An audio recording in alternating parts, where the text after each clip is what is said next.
Bienvenidos a nuestra presentación sobre Costa Rica precolombina. Este es nuestro índice. Como casi todo arte primitivo, la interpretación del arte precolombino tiene algo que ver con la religión, espiritualidad o cultura.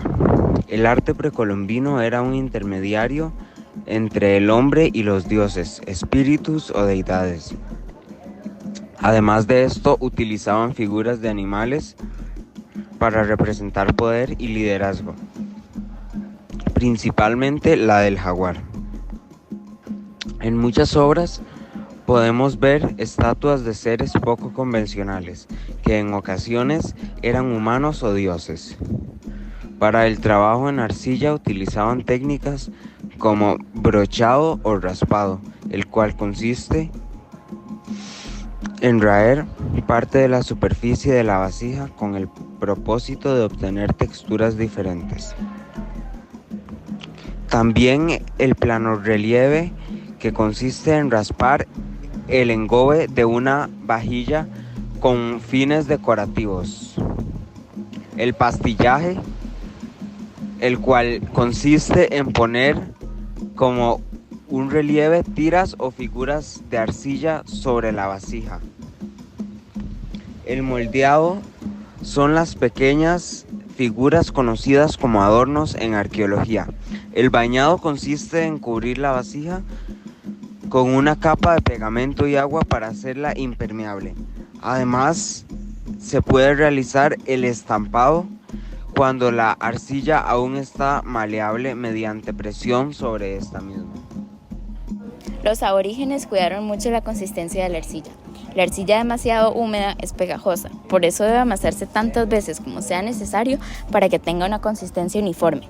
La arcilla debe de pasar por un proceso, pero hay algunos ceramistas que acostumbran a dejarla en saturación durante años y cuando la van a utilizar es cuando eliminan las posibles sustancias extrañas que hayan quedado. Una pasta debidamente preparada permite un rápido manejo y un mejor resultado.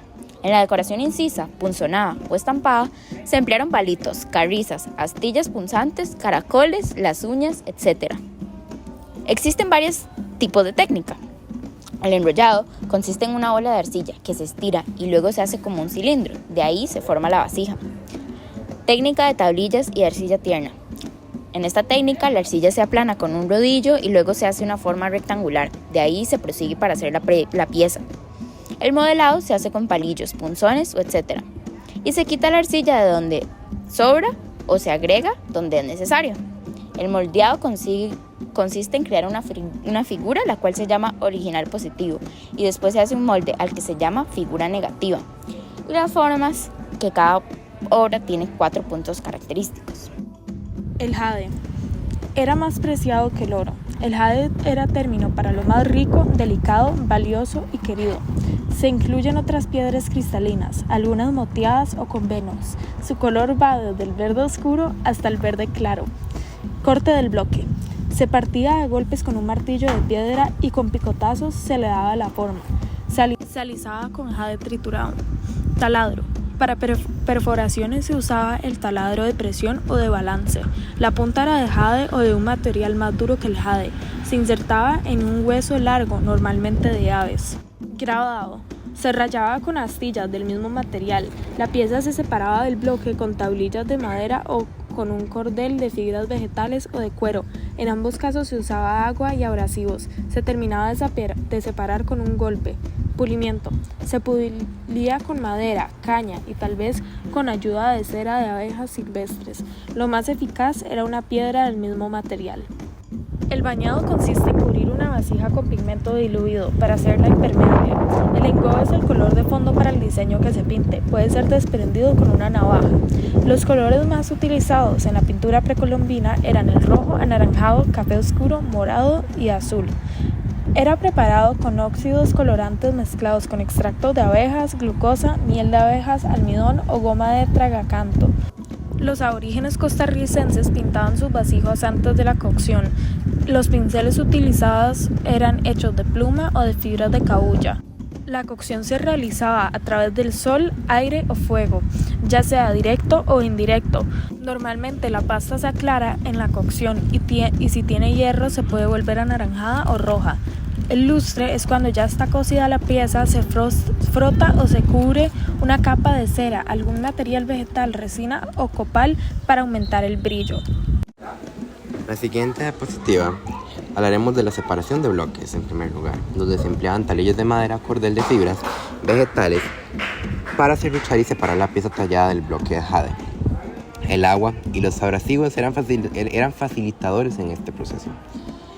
En el segundo lugar tenemos la técnica de pulimento, en la cual se eliminaban las irregularidades finales y se bruñía el objeto con madera, caña y posiblemente cera de abejas. Se utilizaba una piedra del mismo material para un pulimento eficaz. Acá se observan piedras bien pulidas y brillantes. En el número 3 están las técnicas de modelado, en las cuales había una en específico que se llamaba cera perdida, la que se utilizaba para la fundición de objetos de metal y la posibilidad de obtener objetos con paredes delgadas y patrones decorativos mediante este método. La número 4 habla de las técnicas de metalurgia, en las cuales los indígenas obtenían oro de diversas fuentes y lo mezclaban con cobre para crear una aleación llamada guanil. Se describen herramientas y técnicas utilizadas en la fabricación de objetos de metal como crisoles de barro y hornos, así como el proceso de martillado y fundición. En el número 5 se hablan de las técnicas de aceramiento con cordel. Muchos objetos de jade se manufacturaban mediante el aceramiento con cordel. Se perforaban agujeros para pasar las fibras vegetales o tiras de ciclo que servían como cera para cortar el jade en ángulos o espirales.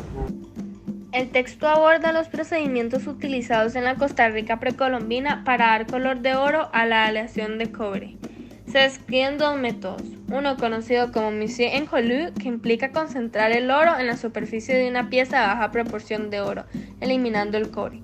También se destaca la colocación de polvo de oro como otra técnica.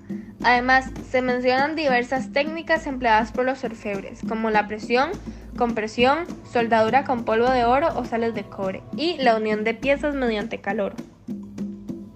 En cuanto a la talla de piedra, se resalta la destreza de los escultores precolombinos, quienes convirtieron la piedra en formas elocuentes con precisión técnica. Se aborda la variedad de materiales utilizados desde piedras sedimentarias hasta ígneas, predominando las andesitas. La ausencia de herramientas metálicas llevó al uso de instrumentos de piedra, madera y hueso.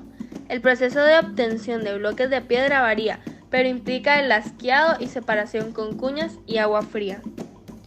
En resumen, el texto proporciona una visión detallada de las técnicas utilizadas en la orfebrería y la talla de piedra en la Costa Rica precolombina, destacando la maestría técnica de los artesanos en la creación de objetos de valor cultural e histórico.